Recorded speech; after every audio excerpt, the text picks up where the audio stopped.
what we are going to do today is change the shocks and the lower control arm bushes and a bit of components, including ball joints, everything else on the Superb.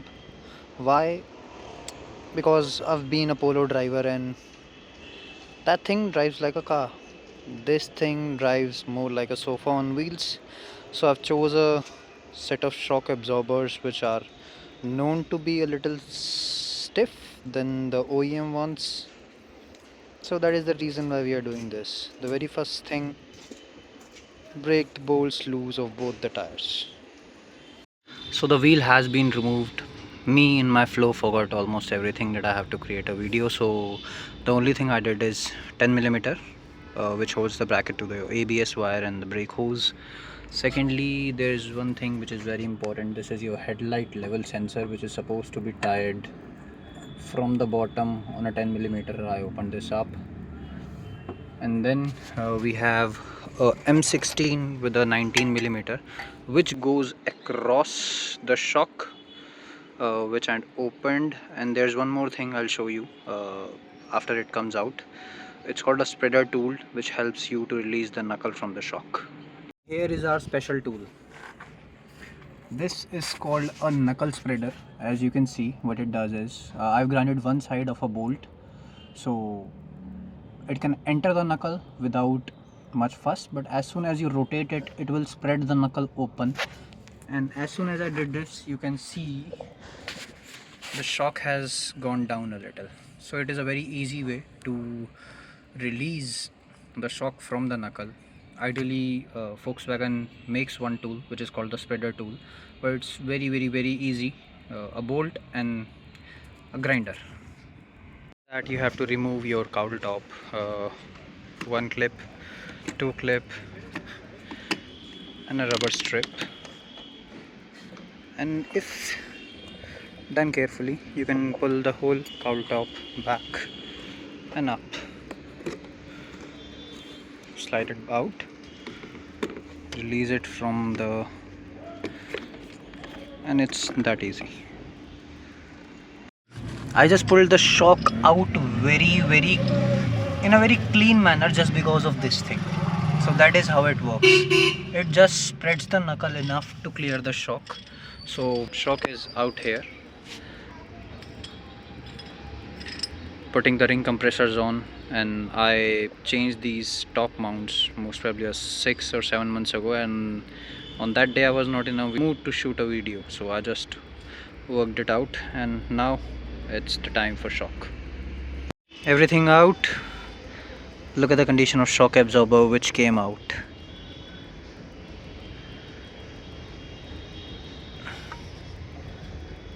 It is supposed to come back. It's a good thing I'm changing it right now. Okay, let you show you the new one. Here is the new one. I bought sash this time. I already told you, I guess.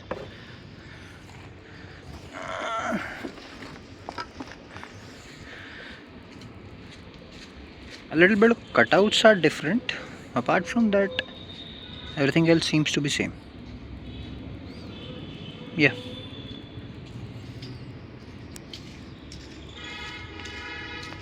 First thing which will go in is your spring insulator at the bottom, then your buffer. I'm not changing this because I changed it like 6 months ago. Then your bearing, then your before bearing you have your dust cover, then your bearing, then your top mount.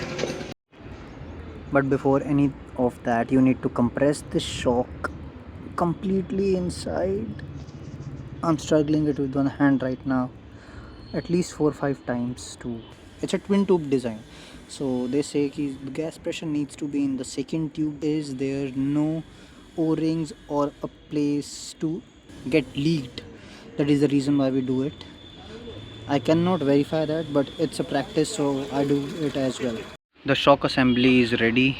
As I told you, spring insulator, obviously spring, then your dust boot and bearing on the same time, then your mount, and we have the buffer inside. As you can see, the one thing you have to carefully keep in mind is that there is the stop for the spring, kind of a recess. You need to make sure that the spring is sitting against that recess. That's the most important thing of the job. Another thing, if you can see on the mount, we have this ridge. It is not there on any other side, so this needs to face towards the vehicle, towards the engine of the vehicle, so inside. So that side was easy. The driver side or the right side of the vehicle is difficult, as the axle is long, and once you drop the knuckle assembly low enough, it will rest against the subframe, so you may have to remove the axle bolt and the axle. I had to 24 millimeter multi-spline or triple square, whatever you want to call it. So this side is a little bit more difficult than the other side. Now it's the time for lower control arms. We are removing it, and I'll show you as we proceed. The control arm, the very first thing you need is to remove the ball joint 18 millimeter lower, which is tied up to your knuckle. Don't try to remove these things, because then the ball joint will be a pain to remove. So the bolt you see loose 18 millimeter, that is the way to go, very first thing. And then you have to pry against the control arm to release it. If required, a hammer is also something you can use. You have to break the joint which is created over the years. So the control arm and the ball joint both are out. 18 millimeter, 18 millimeter, 18 millimeter, 18 millimeter with a nut, 18 millimeter bolt, 18 millimeter nut. Just in case it starts to spin, you have a Torx T30, I guess. So counter hold it from the middle and 18 millimeter nut. And on the other side, when you are removing everything else, don't forget this 10 millimeter nut of headlight level sensor, or else you will break the sensor.